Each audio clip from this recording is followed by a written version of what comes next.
But first, because they may be gone, but their deeds outlive them, the headlines lingering from the previous administration's 50 running scandals still bushed. Number 3, Gonzo-Gate, the firing of those U.S. attorneys because they would not prosecute Democrats on phony charges of voter fraud.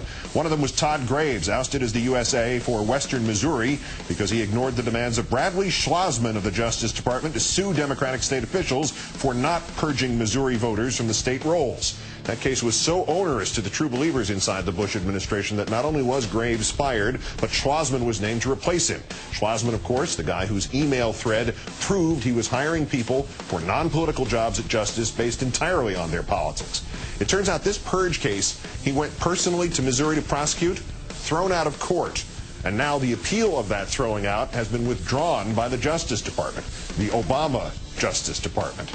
Number 2, Hypocrisy-Gate. Yesterday it was Ari Fleischer bashing the calling out of boss Limbaugh after Fleischer had called out, almost threatened Bill Maher in 2001. Now it's barbecue Karl Rove. This is the same old-style politics that we grew to really dislike in the 1990s, when the White House thought everything through a political perspective, road-tested it by running polls and focus groups, and did everything with a very keen eye towards the politics of the matter, not what was in the best interest of the country.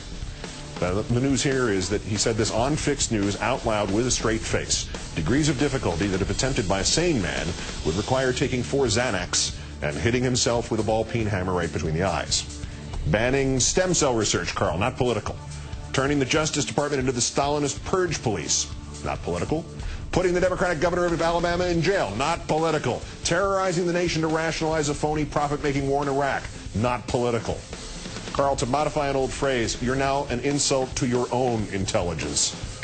And number 1, war crimes gate. You may have heard that the International Criminal Court at The Hague this week issued a warrant for the arrest of the president of Sudan, Omar al-Bashir, for war crimes and crimes against humanity in Darfur. So Syracuse University international law professor David Crane, who prosecuted the former president of Liberia, Charles Taylor, at the ICC, says, hey, guess what? The legal principles and structure of this new indictment, the court could use those to draw up a similar indictment of President Bush. Don't go putting the flame under your Jiffy Pop on high quite yet. This country signed the statutes setting up the court in 2000. Bush unsigned them 2 years later. Of course, President Obama is now reportedly reconsidering re-signing them. Still, a reporter asked me today what I thought Mr. Bush can, could, or should do post-presidency, so I suggested looking into the political asylum laws around the world and the ones about extradition.